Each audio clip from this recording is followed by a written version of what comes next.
music, a band. You hear it? Is somebody here?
And that is Dig It by Skinny Puppy. And let me ask you, can you dig it? Because I sure can.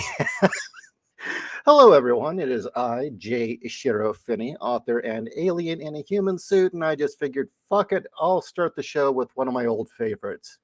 I loved the shit out of that song in my teenage years and still do. Unfortunately, I think it's one of the few Skinny Puppy tracks that Kat doesn't like, and it's like, why? Why? It's fucking awesome.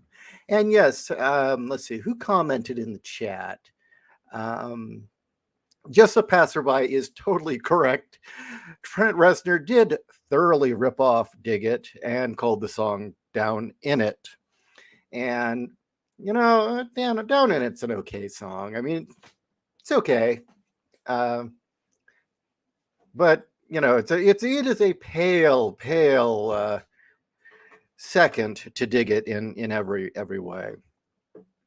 I mean, anyway, enough of that. So anyway, I just looked at my email, and I'm hoping JC's okay with me sharing this. He has just sent 2 more pages of Space Hunter Reiko.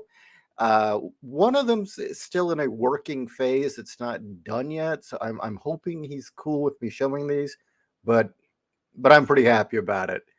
So as we left off, we see here, this is from last week. Actually, I like this one better. Reiko had just been zodded with the Gazonga Zapper created by Dr. Meyer. And the Gazonga Zapper. Oh yeah, here's her shoving the gun in his face. Then he zaps her. And the zapper begins to do its magic, as you can see. As you can see, she is about to have a wardrobe malfunction. I'm kind of curious where the speech balloons will go in here, but you know, up in the left, I think she's saying something like "what the hell" or "what the fuck," and we have Dr. Meyer here saying something perverse about "yes, my brilliance" or something to that effect. Then, in desperation, she pulls out this road flare of a lightsaber thing and cuts open her top, and kaboom! Yes, the Gazonga Zapper's full power will be on display as her titties explode out of her top. But anyway, no, this page is obviously still in a state of working, but man, I love the colors in this. I mean, anyway, I'm looking forward to this project. I so hope this gets backed because this is going to be a lot of fucking fun. Let's see what your comments are. Um, yeah, Pretty Hate Machine is a very good album. I like it quite a bit, actually. It's I even give it a shout out in Siege Engine, but yeah, I was talking about Down in It. It's a pale second to dig it. Oh, you just sent me another email? Okay, JAC says he has another one for me to take a look at. So let me do that. Has not arrived yet. Anyway, so how are we all doing this afternoon? Me, sleep. As much as sleep is an issue, I am getting sleep and I am producing. Got quite a bit done on Siege Engine yesterday. Quite happy with it. Hoping to have a second chapter free for you to read in hopefully, I would like next week. I would definitely like next week, but I mean, it is because it's getting very close to ready for publication, which makes me happy because I had gone 2 years there where I did nothing but Boobs of Steel, and nothing was getting released, and it was driving me nuts. Ironcast Knight says, I was a big fan of Nine Inch Nails up until Fragile, which was an album. After that, everything after was crap. I kind of gave up after Downward Spiral. So I don't even remember what Fragile sounds like, but I don't know. It just seemed like he hit a point where after Downward Spiral, he started phoning it in. He really just wasn't trying anymore. And I was like, okay, well, so much for that. I mean, still, I would say my favorite of all of his work is the Broken EP. I wish he'd done more work that sounded like that, but whatever. I guess that came out of a state of him being thoroughly enraged, and you can only keep up that kind of anger for so long. Wizard for Hire and Man of the Hour, Rico Flores is here. Yes, Rico is here. Okay, still waiting for that email from JC to arrive. So again, what's up with you guys? What's been going on? Oh, you got your copy of Ridiculum today, Samueli? Excellent. And you'll be jumping in as soon as you get through Necropolis. Necropolis is good. Yeah, definitely. I understand. But oh, come on, why isn't it coming? I'm still waiting, dude. It hasn't arrived. There. Just showed up. Oh, nice. Let me download this. But the nice thing about Ridiculum is since it's a collection of short stories, it's one of those books where you can sit down at a lunch break and read a story, and that's it. You're done.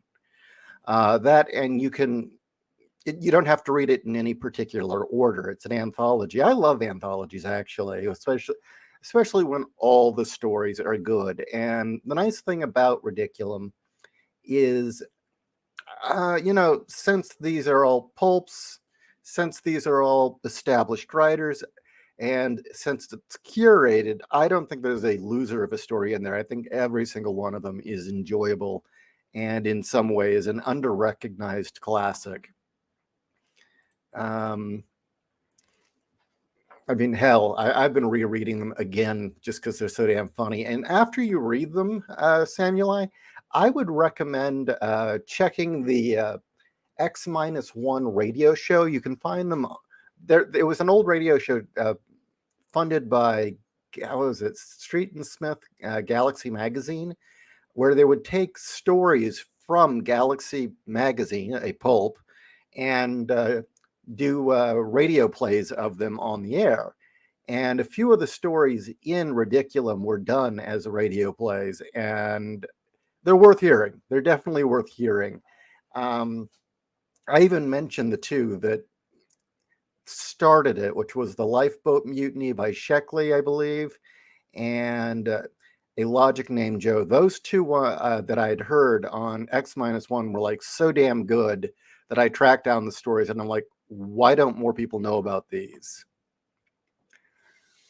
So yeah, just dive in at any point. A lot of them are, short stories that can be read in like a half hour. Fragile was emo 9 Inch Nails. Everything after that was Rage for the Machine tier poly bullshit. Really, really, Trent went all political. Well, fuck that, man. Totally fuck that. Who? No, no, no. I want to hear about Trent telling us how fucked up his life is, or how fucked up he is, or how pissed off he is. I don't really want to hear about his politics because, you know, I don't know. I don't know. Unless the person is particularly educated on a subject or informed or has something unique to say, hearing a musician tell you about politics is up there with listening to Greta Thunberg tell you about the environment. It's like, what the fuck do you know? Shut up. You're a high school dropout who's in front of a microphone. Shut the fuck up.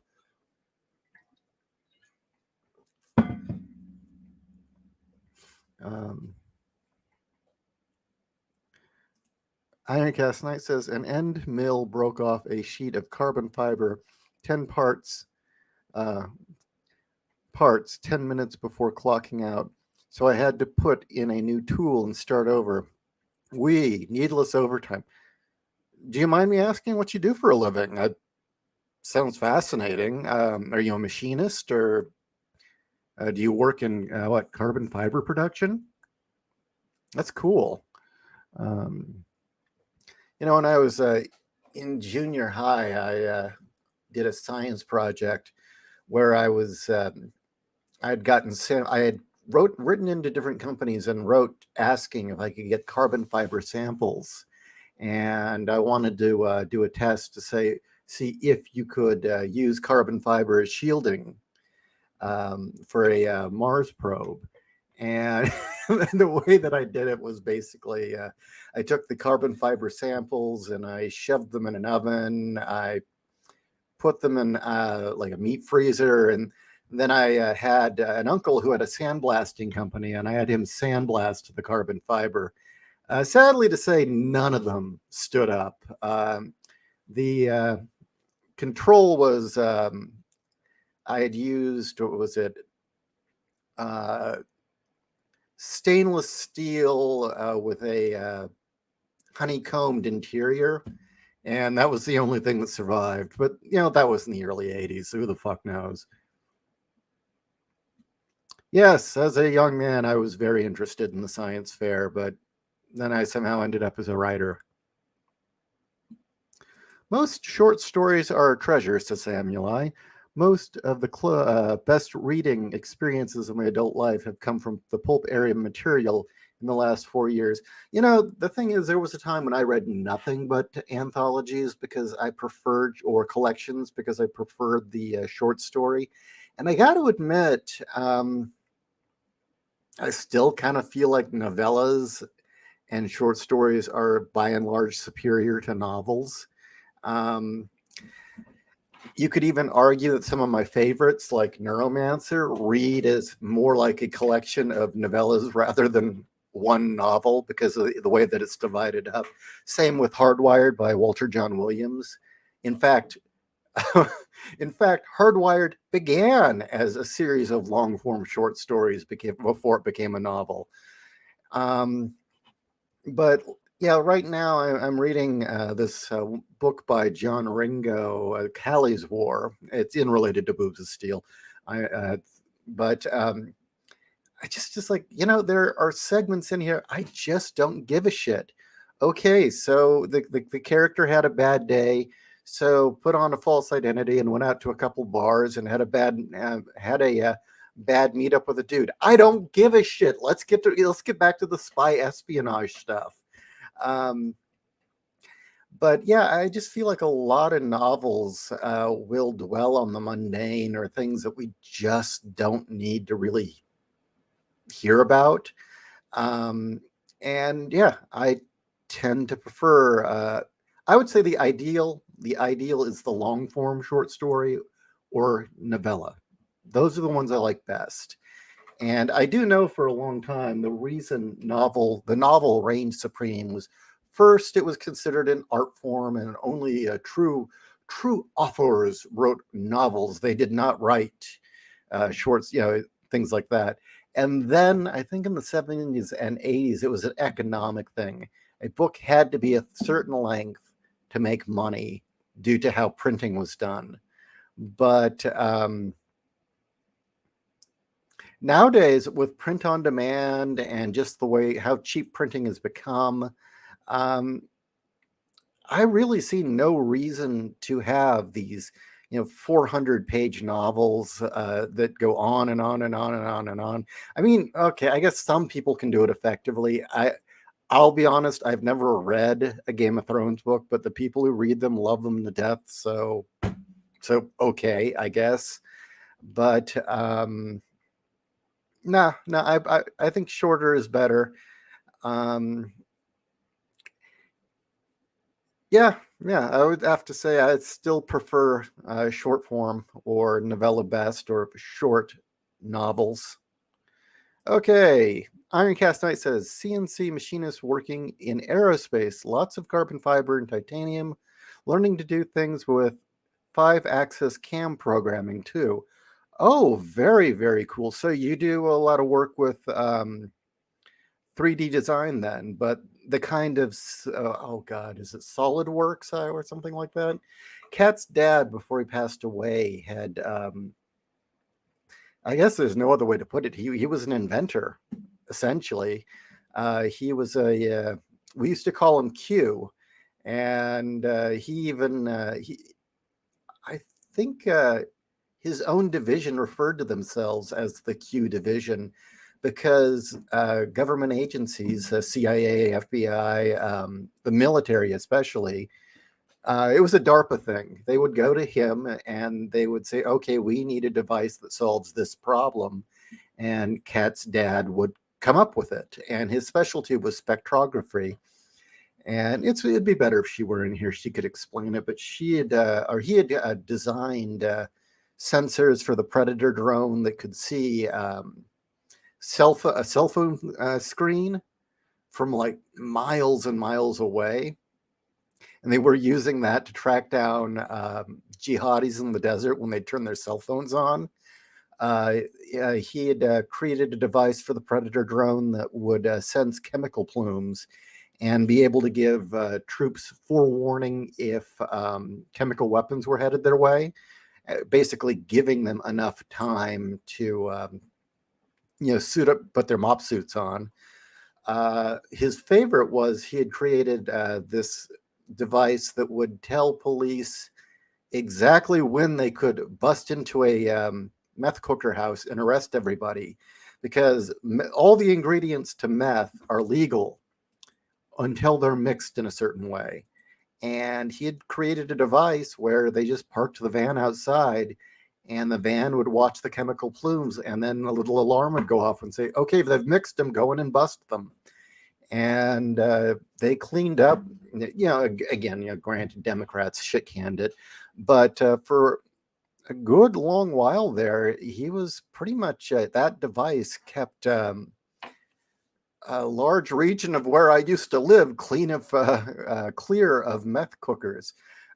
When I lived in Riverside County, where I lived was okay, but right next to it was this Moreno Valley, which was just like a meth capital. And his device was used to put a lot of meth cookers out of business.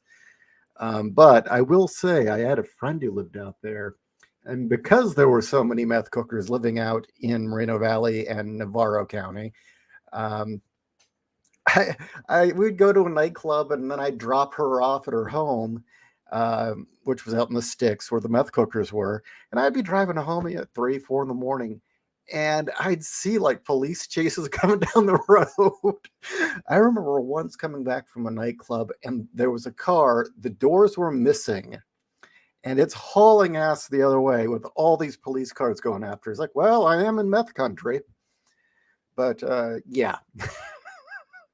One of the highlights of going to a nightclub, you come home at 2, 3 in the morning, you leave, and then around 4, you see a really interesting things happening out in the sticks when you drive your friend home from a nightclub.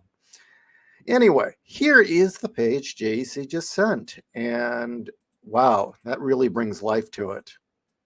Whoa, he changed one of the panels. Nice, very nice. Yeah, I think, as much as I like that close-up, we'll talk about it later, JC, but, I kind of like the close-up. What would be kind of cool is to have that close-up, and then the next page have this panel as bigger.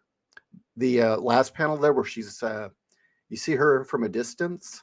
You know what I mean? We'll talk about it when I'm not on the air. I'll leave that on the screen. I like that. And I love the way that you're portraying the bot Voluptua. Q Division is better than Joy Division. Don't knock Joy Division, but yeah, Q Division produced a lot of interesting stuff. There were things where he'd be talking and then he'd just stop. He's like, and I can't tell you anything else. Draco Nightmare says on short stories, 200 pages or less. I agree. I thoroughly fucking agree. I don't know. Does anyone actually like novels where you're just dwelling on mundane shit?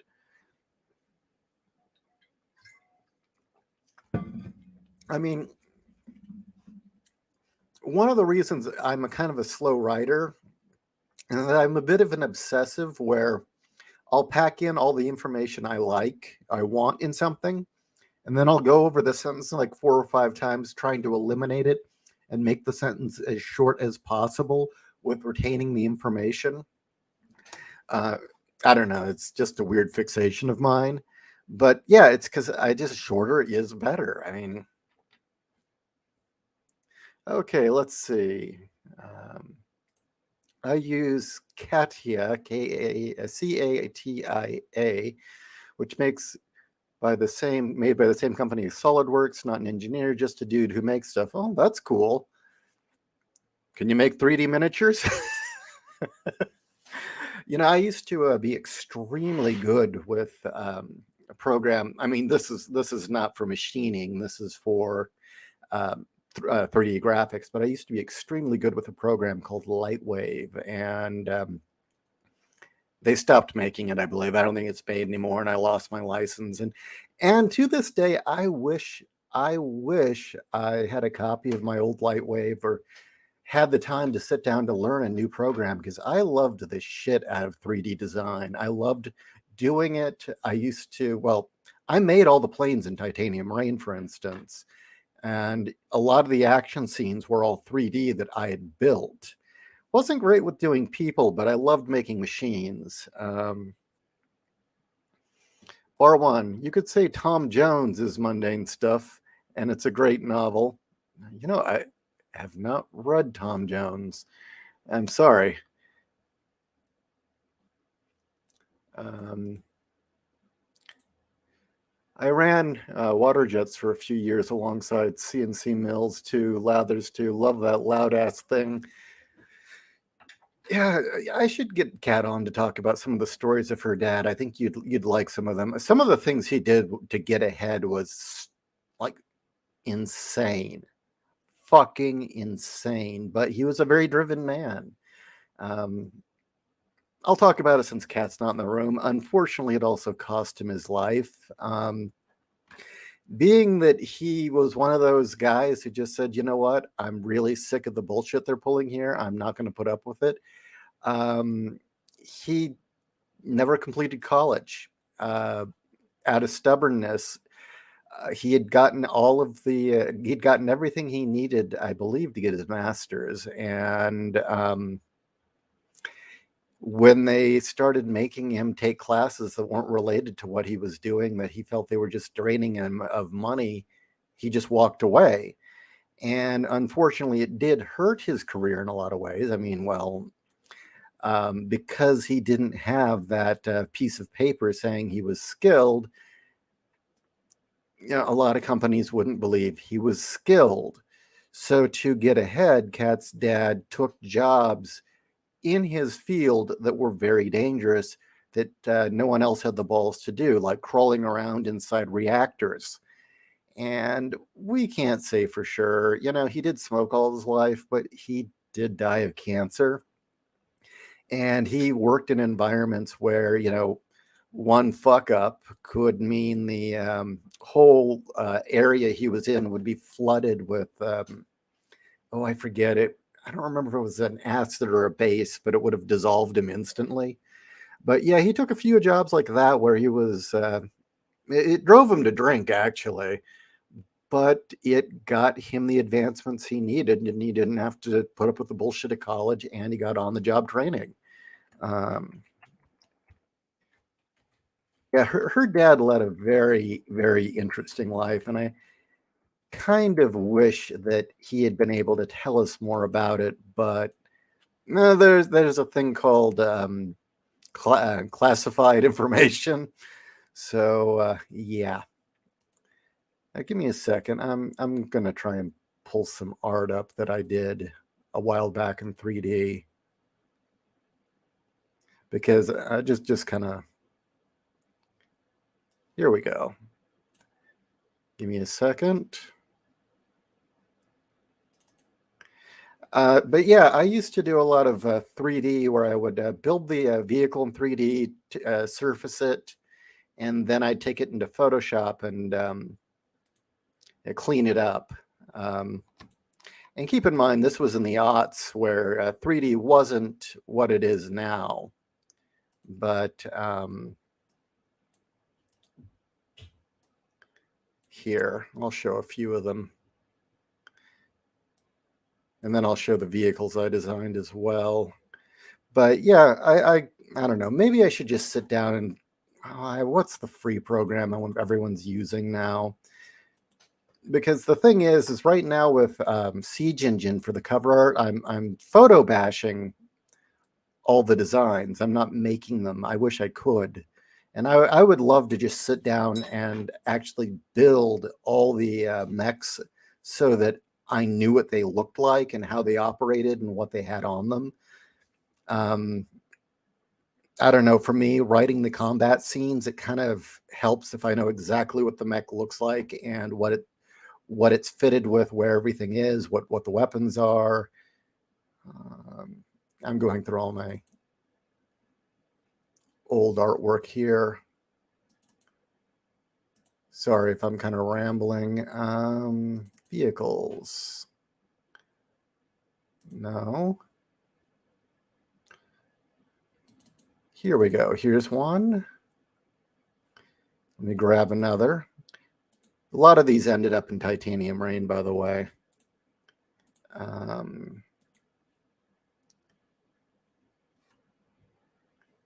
Damn it. Why can't...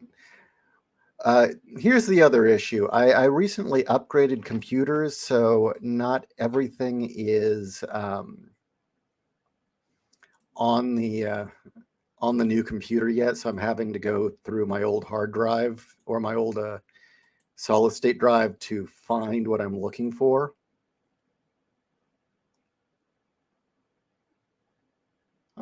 Okay, diagram. There we go. There we go. There's one. Sorry. Let's see. Come on. Okay, there we go. Got everything. Let's go through.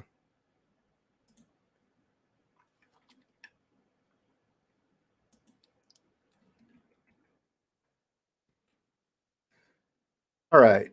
Hopefully this will be visible to you guys and you can see this, but this is the kind of work I was doing in the aughts. Okay. You use Fusion 360. Oh, okay. But it's basically an easier way to learn Blender. Poser, no, I want to actually be able to build my own models. I don't want to just use anything boxed. You know what I mean? And I don't know, I guess the best example was Lightwave was the program that was used to do all of the spaceships for Deep Space Nine, and it was used for the Roughnecks, Starship Troopers, the Roughnecks Chronicles. It did that. I believe it did Beast Wars. They used Lightwave on Babylon 5 as well. But I think the best looking work they did was probably for Deep Space Nine because they had a lot of money. Okay, now I'm going to share a screen here and we'll see what you think of my old 3D design work.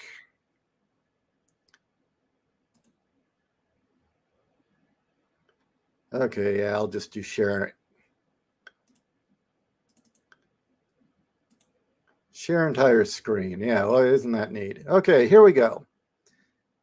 So here was one of my early designs that I did, and I don't know if I ever got to actually put this into Titanium Rain, but this was called the Gunfighter or the Gunslinger, which was a single man mech that was used by the Marines in the story.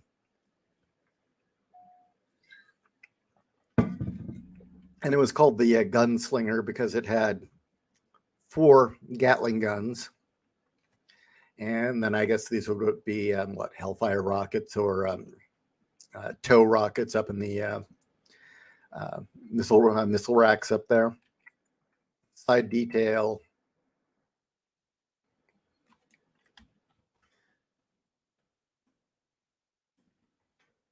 Okay. Scale. You can see 22 feet high.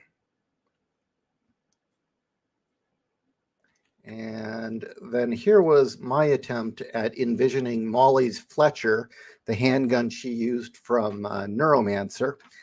Later, I actually saw an illustration of what Gibson envisioned. I think mine looks cooler. And the idea was this was a Flechetti pistol, and that the revolver up front, what it was a selective fire, that the magazine here actually had 3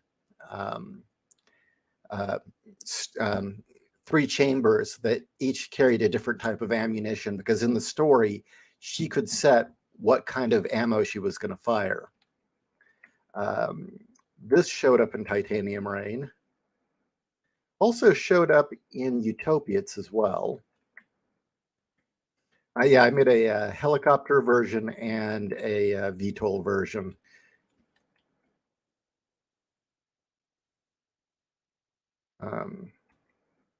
Here's the Gunslinger in action, blowing the crap out of shit. And this was done where first I rendered it out and then I painted over it in Photoshop to make it look better. Front view, side view, or 3 isometric view. And this is when I was still kind of deciding whether or not I wanted it to have blades or not. Loosely based on a Russian helicopter, actually. These did show up in Titanium Rain. Yes, they're a little bit inspired by Maschinenkrieger, but these were the power armor that the U.S. Marines were using. Combat scene. I think I've gotten a lot better with Photoshop since. And then the last one.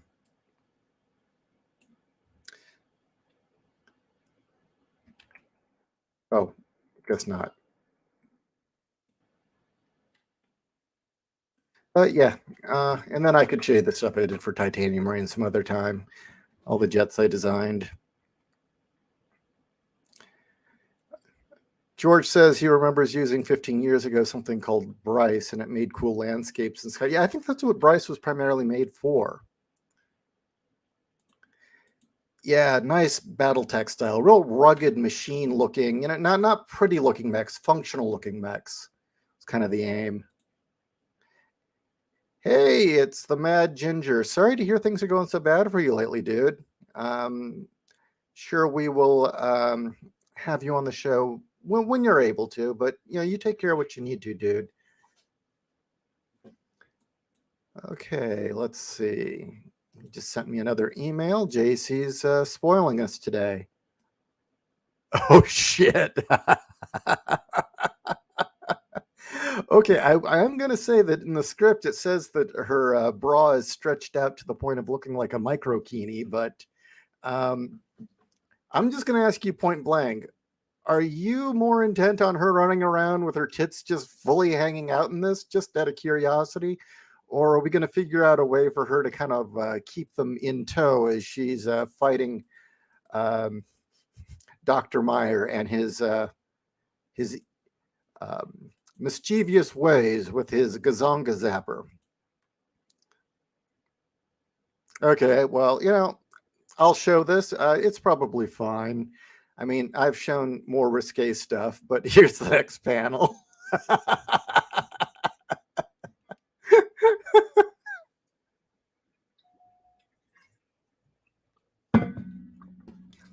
And I love the JC logos.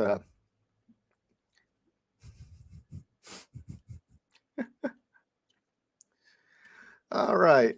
So anyway, Flossini. So let's see. So finally, I don't know if it's that people just haven't reviewed or if Amazon is holding the reviews, but it seems that Richard Steele's butt steak deal is finally getting reviews posted. Um, the aim is after it gets more reviews, what I would like to do is, the sad thing is when a book only has like 4 or 5 reviews, it looks kind of bad. The nice thing with Robomancer, 24 reviews. Okay, people have read this. But what I want to do is send copies of the books out to all the people who usually review Chuck Tingle. But anyway, yeah, it seems like finally people's reviews are getting posted, along with Ironcast Knight, who's given another epic review. Kella Katowski's review has gone up. Herb's review has been posted, and Marty's, Humble Marty's, has been posted, which is good, which is very, very good. It means we'll have something to read next Monday. Hopefully, Raltz's review will eventually get past the vetting process that Amazon uses. 3, 4, 5, 6. Yeah, so it's got 6 written reviews currently. And unfortunately, one of those reviews is Kat and one of them's me. But my review says, I feel dumber for liking this book. Now, what I find interesting is Amazon knows I wrote this, and they let me post a review of my own book, of me ripping on my own book. Which I thought was kind of interesting. So clearly, I guess they understand this is a joke, but I don't know. I have no fucking clue what they're doing. And I don't know yet. I don't know if we're going to get Shanae on the Friday show to read the Kaiju in the Hood love story, or if Janelle's going to read another chapter from the butt steak deal, the main story. I think she's become the biggest fan of Richard Steele. I mean, she's like dying to read more of the book on the air. And of course, she's weirding out her mother has a caretaker, and apparently the caretaker's just thoroughly weirded out by all of this. Yeah, Herb's review is pretty clever. I haven't read Kella's yet. But anyway, we'll leave that on the screen for now. Well, wait. You've tried to post one? But they won't they censor yet. Well, I don't know. Fuck. Amazon's gotten really, really weird lately. They've gotten very paranoid. In fact, they got so paranoid about us publishing public domain stuff that they wrote our asses about it. And when they realized just how much we'd covered their bases and provided them all the paperwork showing that we did this legit with Ridiculum, they actually apologized, which I'll give them points. I will give them points for that. They actually fucking apologized for giving us so much shit about publishing a public domain work. So at least they recognized we had done our due diligence and that they were just being overly paranoid. Well, if a bunch of you guys are still waiting on your reviews just to post, we can put it off another week. We won't have to do it next Monday. We can do it Monday after that. Since, yeah, shit, Raltz's review still hasn't gone up for that matter. As for the, hold on, for the Pulp project, how quickly do you guys want us to release these Pulp anthologies for 99 cents? We were thinking one every 2 months, but just to get the series going, we were thinking of doing one a month for like 3 months and then just doing an every other month thing. It's just an issue of slush reading and finding the gems among or the needles in the haystack, because the golden age of pulp, just because it was the golden age didn't mean every story was amazing. I mean, there have been issues of Amazing Tales where it was like every story was a winner and I would be blown away, and there are others from Amazing Stories where it's like, the fuck is this shit? Does this story actually go anywhere? I mean, there were so many of them where it's like, oh, okay, is there an actual story here? Or are you just filling the page? Like there was one where a guy goes to the moon and encounters like the remains of the scientist had been conducting Dr. Moreau type experiments on the life. It was on the moon of Saturn, on one of the moons of Saturn. There had been all this wildlife, and he'd been conducting experiments on all of them, making them uplifting the animals and making them more intelligent. And okay, that's interesting. And as he's exploring it, he finds out that the scientist's daughter had been left there alone after the scientist died, and she'd kind of grown into a wild feral jungle girl. And it's like, okay, that's interesting. And then space pirates show up, so he takes her to her spaceship and they leave, and he takes her back to Earth. The end. It's like, is that even a fucking story? What the fuck is that? The fuck did I just read?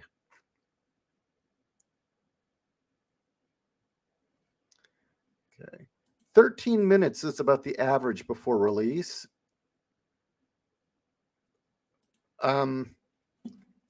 Okay, I'm a little lost here. Do you mean 13 minutes between every release of another anthology of pulp books? 13 minutes is the average time between submitting a review and it being released on Amazon? Or 13 minutes of how long it takes before someone usually comes after reading a Richard Steele novel? 13 minutes, you open up the book, and about 13 minutes, okay, you get your release. What are you implying, Ginger?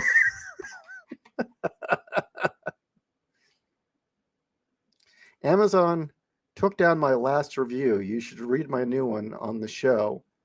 For Buttsteak Deal, or for which book?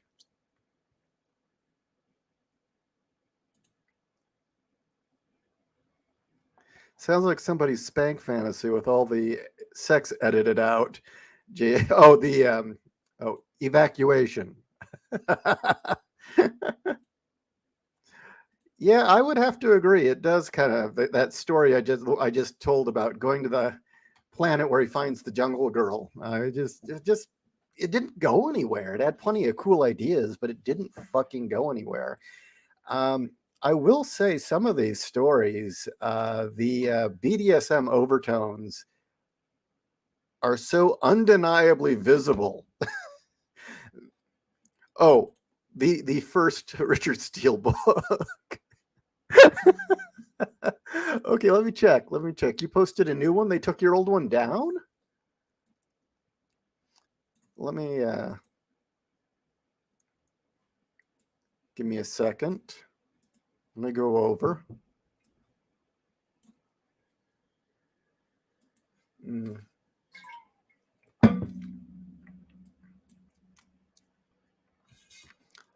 Going through here.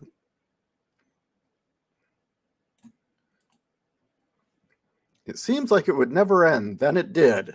You know, that actually could describe quite a few of the really bad pulp stories I've come across for these anthologies we're doing.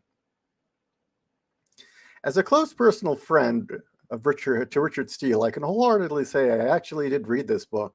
Well, if we're being honest, oh yeah, I read this one, dude. I guess I don't think you've. I guess you haven't seen.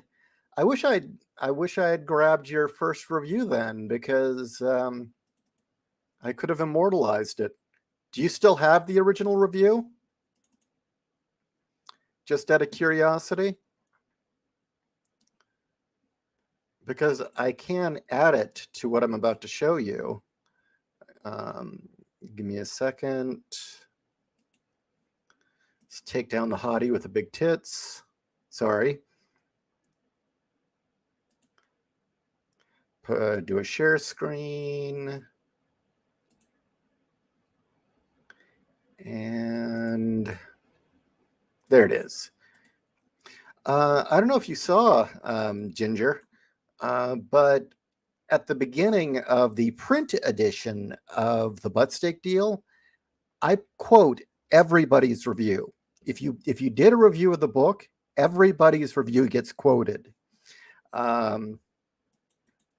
And so let's see.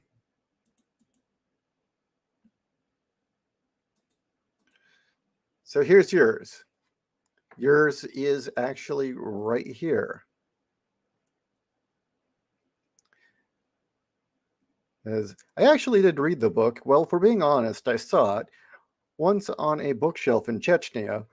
What a grand time that was. Richard Dickey Steele is a man's man and a woman's woman. Women want to be with him. Men want to be inside him.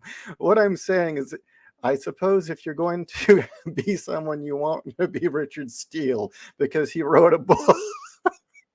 Mad Ginger. So I posted this one. This one actually appears at the beginning of the Buttsteak Deal. Is that the old review? Just out of curiosity.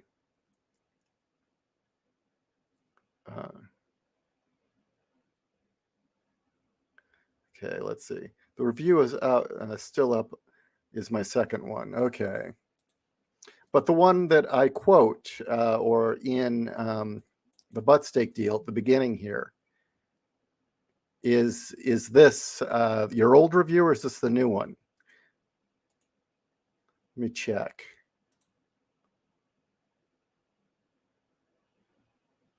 Yeah, okay, so I put your old review or your new review in. I didn't have your old one. Well, damn, that sucks.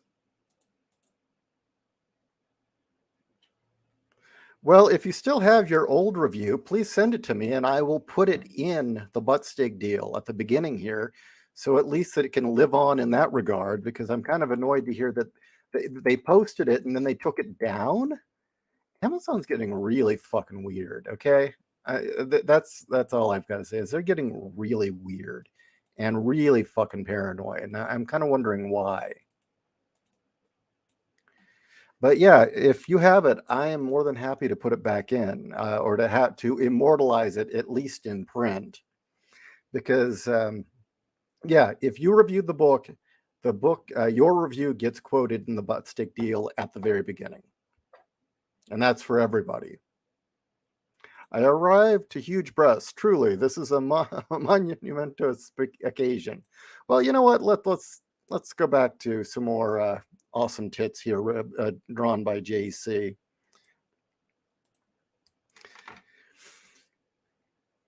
Okay. Anyway, oh, so you don't have any more, damn it. So yeah, getting back to the pulp anthologies, how quickly would you like these to be released? Because we could do one a month, and we might do that for a little while just to make it clear that this is a series and not just a one-off. Did you ever tell the story of why you left your home planet? Did you become a did it become a cyberpunk dystopia, like a cyberpunk 2020 kind of, not our world kind? I would have stayed if it was that, dude. If it had been the world of 2020 in the game, I would have fucking stayed. No, no, no, no. I told you why I left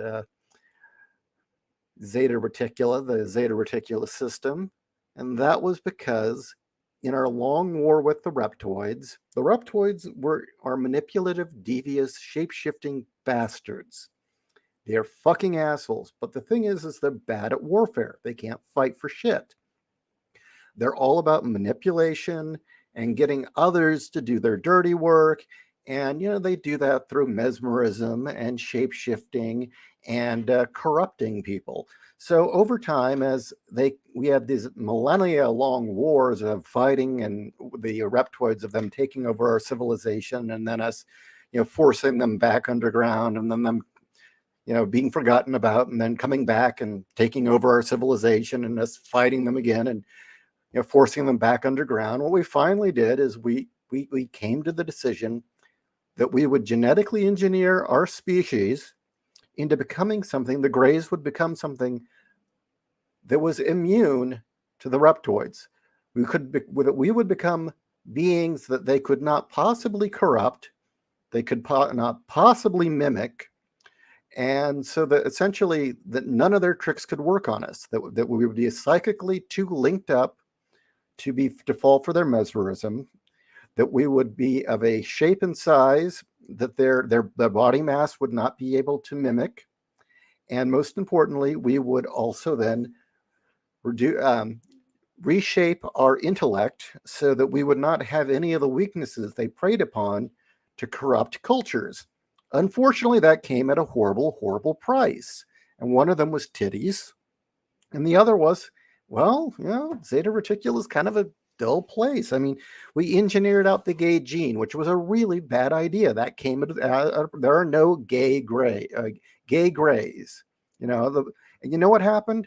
Our fashion sucks. Our parties are boring as shit now.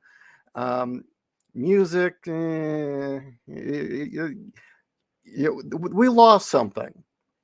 And that's why we're back here on Earth. Are you trying to reintegrate some of that element that we lost that you guys still retain? And I became enamored with a big tittied girl named Kat, and I decided to stay.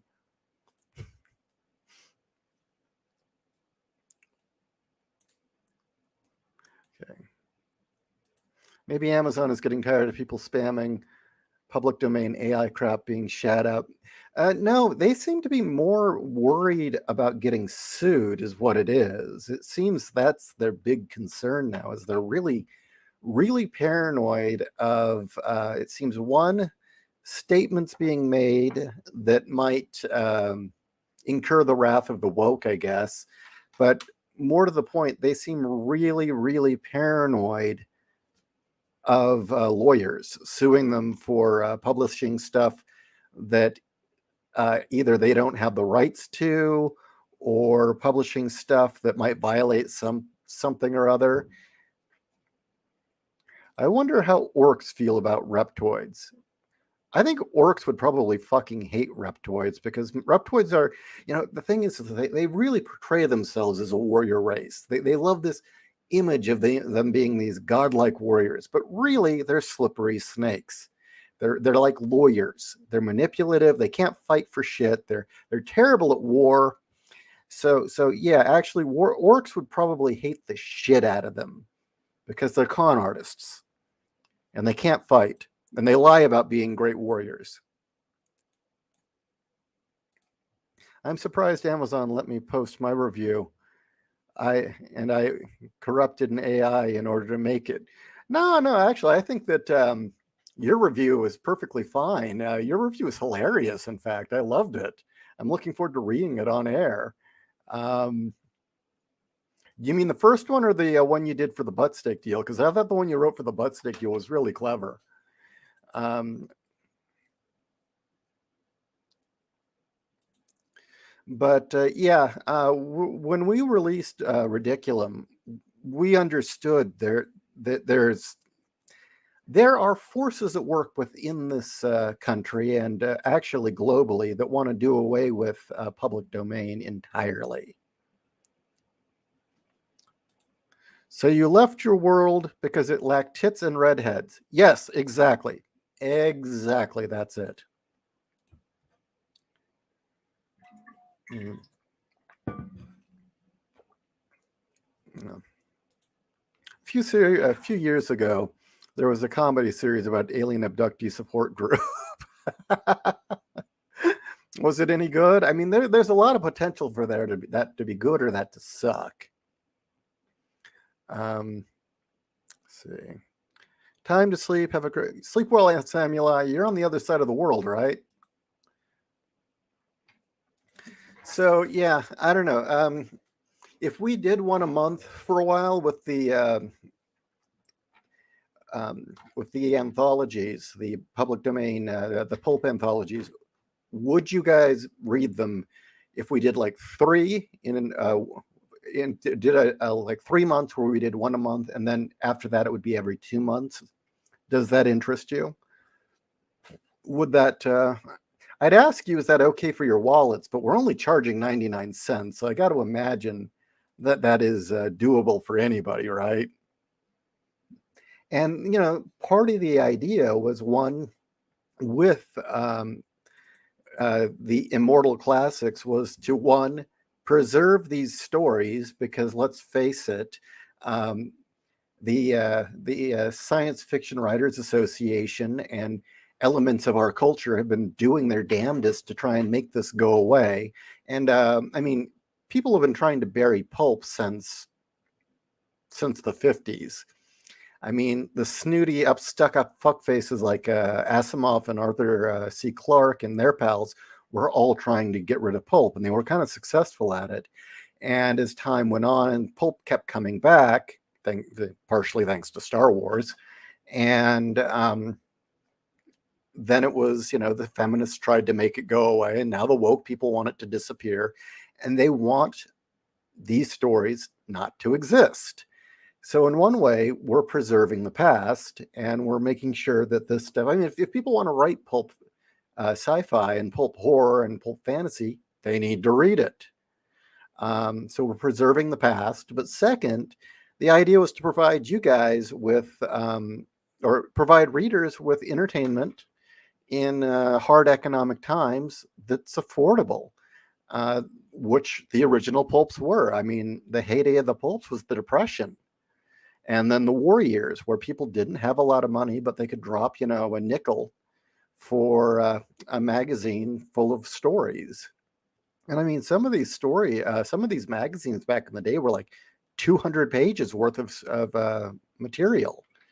So, that's again kind of the idea, is if we could provide sci-fi fans with, one, a piece of history that needs to be preserved, and two, regular entertainment that isn't going to break the bank, good, right?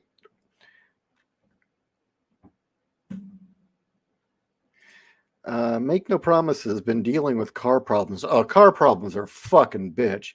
Can do 99 cents though.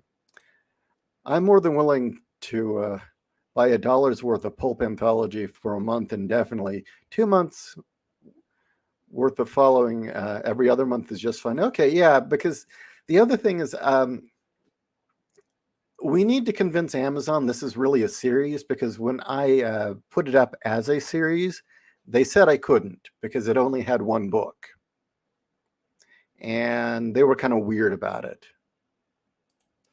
But yeah, different. It's really, at this point, it's a matter of going through and finding the needles in the haystack, as I said. Um,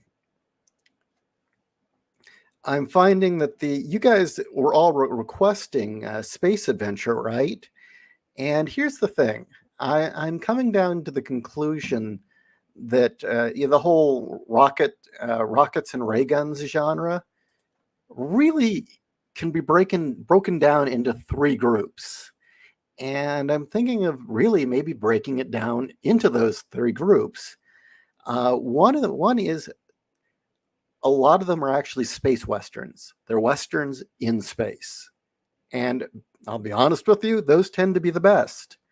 The second group is, buccaneers and the high seas in space. And those tend to be pretty good too. And then the third group is the one that everyone remembers, which is Flash Gordon and Buck Rogers, which is honestly the problem with that is finding the stories of that genre that don't suck. I'm gonna be honest. A lot of the ones that are in the Buck Rogers, Flash Gordon genre were written to fill space. The writers were being paid by the word, and man, do a lot of them drag. There was one that I actually sat down because it was a decent story, and I actually reduced it by 10,000 words, abridged it, because I was not going to print a 35,000 word short story that was a lot of filler. Space adventure with boobs. Communist subject to all art that doesn't serve the state. Doesn't just need to be subversive. That's the truth.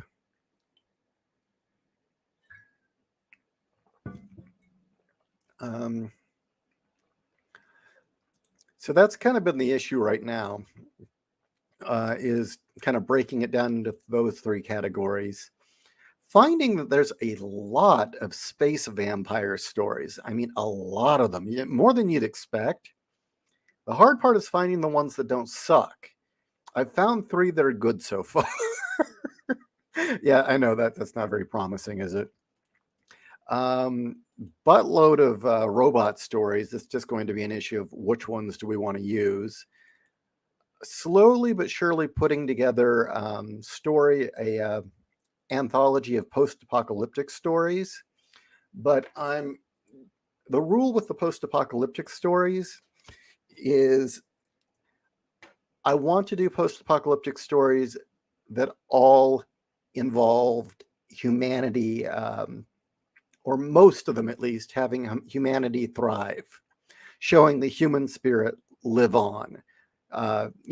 Instead of these post-apocalypses that are just depressing and want to make you shoot yourself, I'm trying to gather up ones where humanity either figures a way out, or there's a light at the end of the tunnel, or somehow humanity wins in the end, because we don't have enough of that.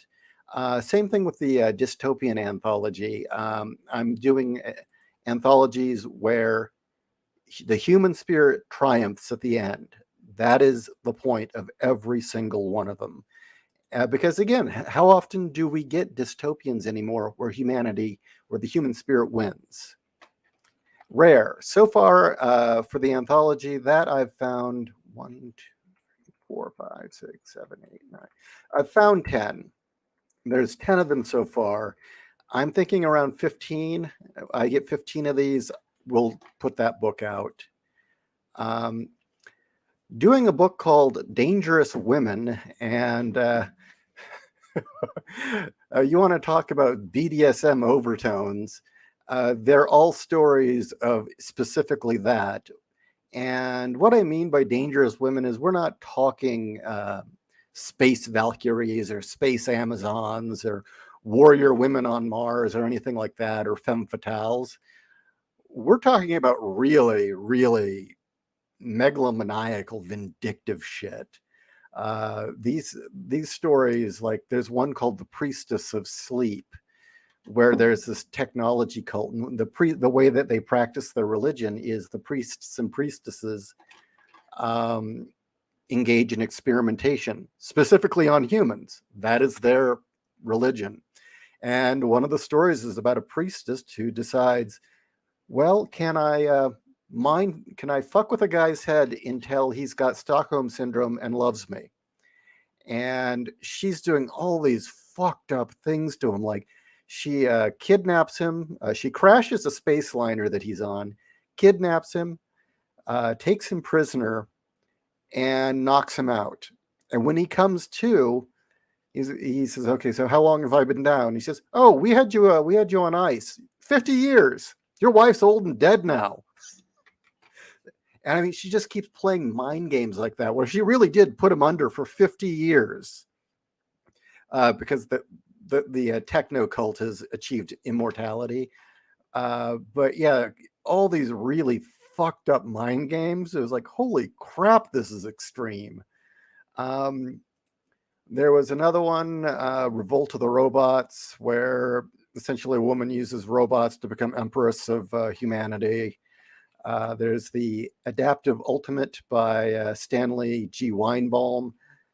For anyone who's familiar with that, it's about a sick woman who is given a second chance, and they give her a serum that allows her to adapt to anything. And as she rapidly evolves, she starts again becoming megalomaniacal and conquering. Um, the Black Empress, similar thing. Uh, the Deadly Daughters is a really fascinating dystopia, mainly because of how much it got right. Um, and it's a dystopian world ruled by the Humanist Party, and they've feminized society and feminists. It's a feminist government, and even though they keep the illusion that the country is ran by men, basically they're all basically whipped and led around by the dick. And it's basically they've got this circle of assassins whose job is to kill off anyone who starts questioning or getting people to anyone who starts red pilling society gets knocked off. And yeah, that's the Deadly Daughters. The Ultimate Eve, that's a little hard to explain.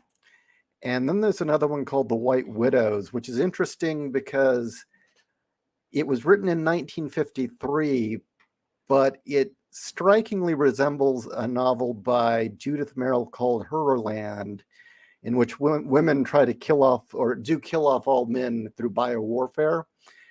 Um, the White Widows is a similar story, but yet written 15 years earlier. The only difference is it's told from a male perspective, and it's kind of a James Bond type character trying to prevent that from happening. So yeah, Dangerous Women, it really is about ruthless, dangerous women.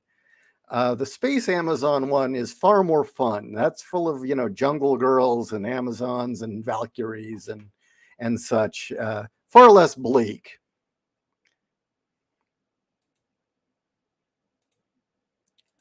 Do you like Crusader? No Remorse? I don't even know what that is. Or are you asking some? I'm lost.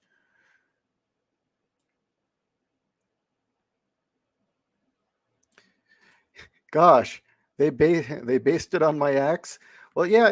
The thing is that seems to have been a genre back then, which was megalomaniacal women who, given a little power, go berserk with it. I just and they are amusing stories. And I think the interesting thing is some of them it's like, okay, this is just somebody's dominatrix fantasy.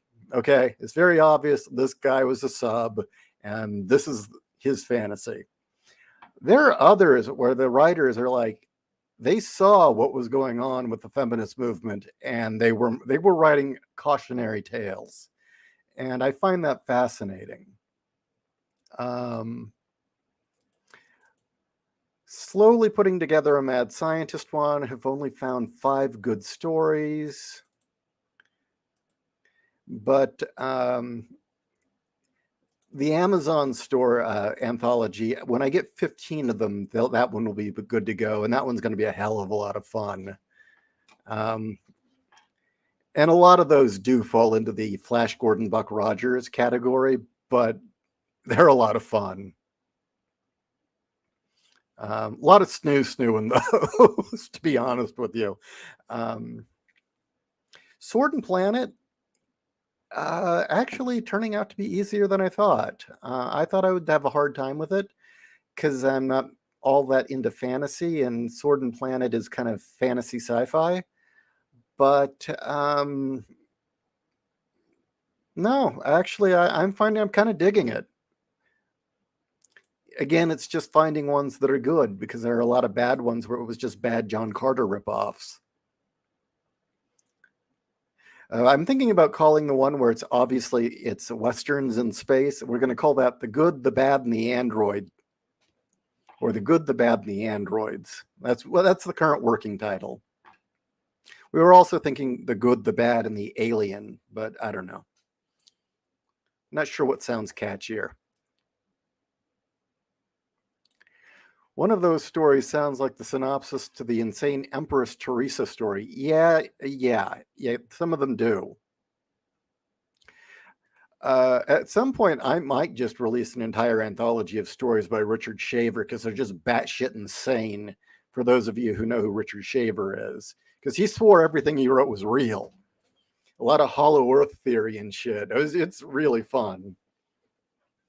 And when they team him up with a good writer to take his insanity and put it into a story, some of it came out really good. There's one called, what's it called? The Cult of the Witch Queen, which is another one where it was just rambling by Richard Shaver. And then they teamed him up with an author named Bob McKenna, who turned it into this really entertaining story. That one's going to be in the Amazons collection. Is Cult of Amazons Who Live Underneath the Earth.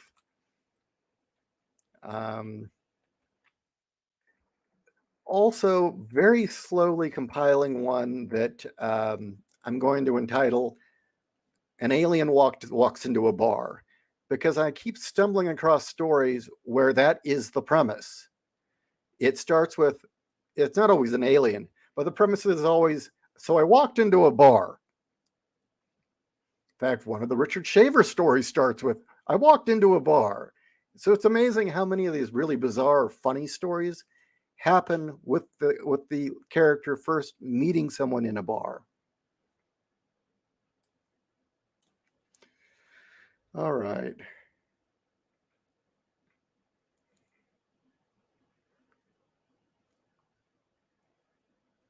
Space CBT with boobs, hopefully. CBT.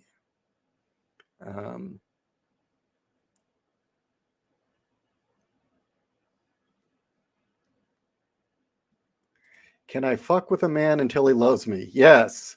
That is the point of the story. And yeah, the woman is fucking vindictive and nuts. Also, the story features, you remember the little dwarven dudes from Phantasm? I swear he stole that idea from that setting because they have these little dwarf guys who are like a slave caste that have been squished down, but their molecules are denser. Basically, they've been made more dense, so they're stronger and more durable.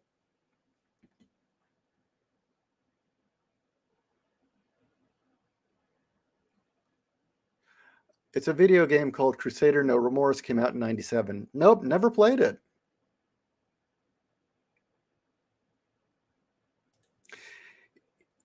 With any luck, you may find pulps that feature futuristic knights in power armor battling dragons.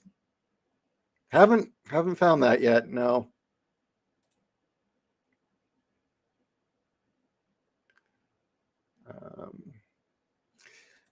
Cock and ball torture. I would not publish such a thing, sir. Actually, the one where the woman's fucking with the guy's brain and head fucking him until he loves her, she never hurts him. There is no pain whatsoever involved. It's all mind games. That's the thing. No, seriously, my second book has a knight in power armor battling dragons. Well, good. Sounds like riffs.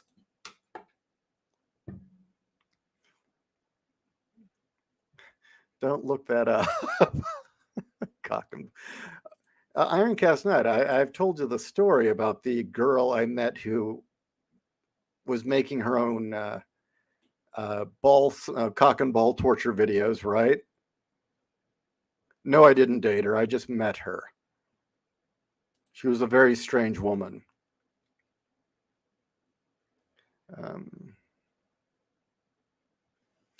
I think that's a story to be saved from Monday night. All right, everyone. I'm gonna get to work. Just wanted to hop on, ramble, bullshit, talk with you guys for a while. It was fun giving you an update on what JC's been up to with Space Hunter Reiko. As we can see, it's going to be a lot of fun. And it's also good to see that people are finally getting their reviews posted on Amazon for the butt steak deal. I think Friday, Janelle's going to read more of the butt steak deal because she wants to, because she just likes the story so much. And hopefully we can get Wolf on to do the the kaiju love story in the hood that's in the book. Symbioto is a giant tool? How so? Just out of curiosity. The rules are just about as unplayable. Yeah, I thought Mega Damage was always just ridiculous, to be honest with you.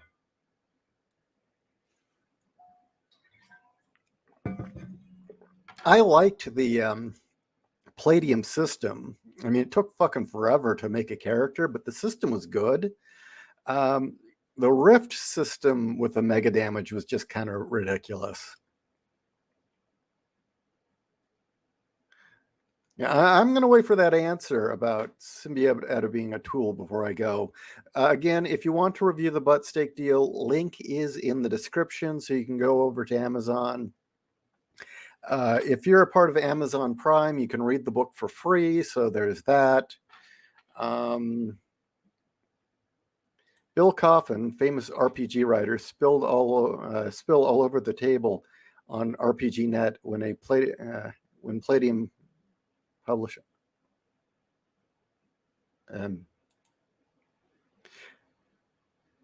Oh, definitely, JC. I will send you my address, and we need to talk about your Kickstarter so you can get Pissant into a full-sized graphic novel.